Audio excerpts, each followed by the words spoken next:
florete sa aking mukha, para di nila malaman ang tunay na naganap, na ikaw at ako ay hindi na.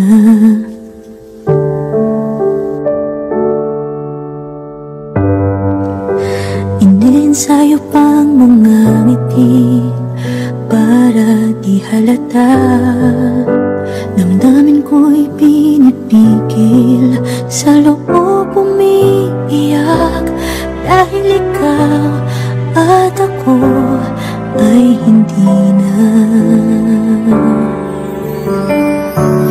At ang hirap, magpapanggap pa ba ako na ako ay masaya, kahit ang totoo ay talagang wala ka na.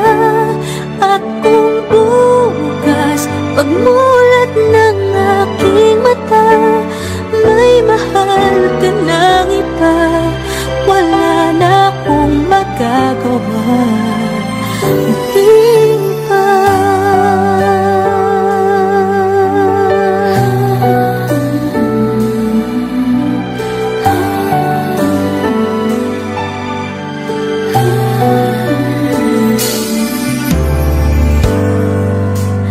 Paano ko sasabihin sa mga kaibigan ko kung ako din ang sisisihin